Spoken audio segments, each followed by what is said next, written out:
یہ محمود غزنوی رحمۃ اللہ تعالی، بہت بڑا نام ہے جی، جن کے لیے لکھا ہے سومناتھ فتح کیا حضرت، لکھا ہے جی 1,00,000 بار آپ روز نبی پاک علیہ السلام کی بارگاہ میں درود و سلام کا تحفہ بھیجا کرتے تھے حضرت۔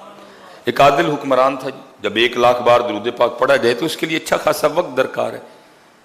لجپال ہے جی، کریم ہے، رعوف ہے، رحیم ہے۔ ایک رات نبی پاک علیہ السلام نے خواب میں محمود غزنوی کو درود لکھی عطا کر دیا، فرمایا محمود پڑھیں گا تو ایک واری ثواب تینوں 1,00,000 بار پڑھنا ملے کرے گا۔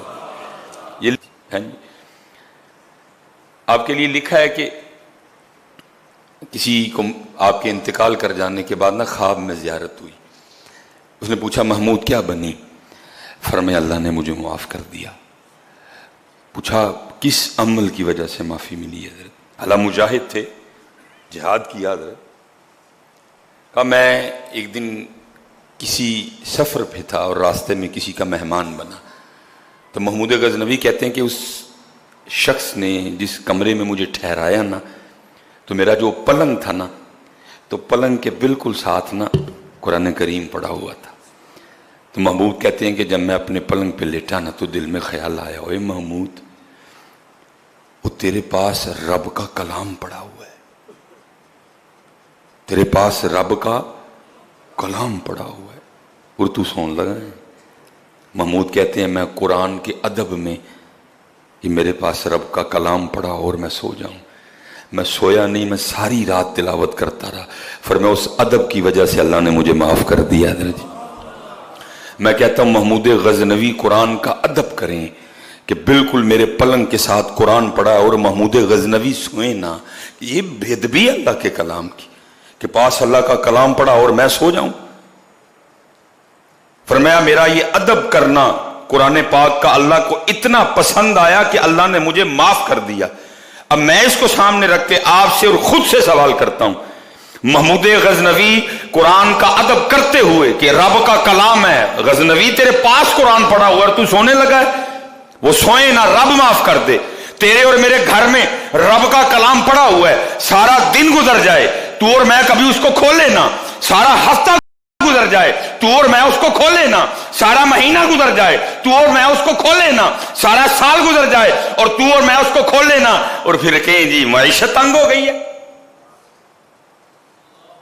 ذرا پوچھو اپنے آپ کو، پھر ہماری سزا کیا بنتی ہے؟ صرف ادب کیا، غزنوی رب کا کلام ہے، الرحمن علم القرآن اسی میں ہے، یاسین والقرآن الحکیم اسی میں ہے، سبحان الذی اسری بعبدہ لیلا من المسجد الحرام الی المسجد الاقصی الذی بارکنا حولہ لنریہ من آیاتنا انہ هو السمیع البصیر اسی میں ہے، هو اللہ الذی لا الہ الا هو الملک القدوس السلام المؤمن المہیمن العزیز الجبار المتکبر سبحان اللہ عما یشرکون۔ سورہ اخلاص اسی میں ہے، سورہ کوثر اسی میں ہے۔ او غزنوی تیرے پاس رب کا کلام پڑا ہے، تو سون لگا ہے؟ چلو کہیں اوپر پڑا ہوتا بالکل پاس فرماتے رکھا تھا، میں قرآن کے ادب میں ساری رات نہیں سویا اور قرآن پڑھتا رہا، رب نے مجھے معاف کر دیا۔ اب میں آپ سے اور خود سے سوال کرنے لگا حضرت، ایک دن نہیں، ایک ہفتہ نہیں، مہینہ نہیں، سالوں گزر جائیں ہم کبھی قرآن پاک کو کھول کے نہ دیکھیں، بتاؤ ذرا خود فیصلہ کرو ہماری سزا کیا بنتی ہے؟ اسد عمر ٹھیک کر لے گا ہماری معیشت؟ اسحاق ڈار ٹھیک کر لے گا ہماری معیشت؟ نہیں بیٹا، کھولو چابی تڑے کھولے، 5 دندے پتر نمازاں دے اور ایک دندہ تلاوت قرآن کریم دا تے ایک دندہ ذکر الہی دا پاؤ ہے، کھولو اپنا اپنا تالا سارے، یہ کسی سے نہیں کھلنا۔ فَمَنْ نَارَدَ عَنْ ذِكْرِي فَإِنَّ لَهُ مَعِيشَةً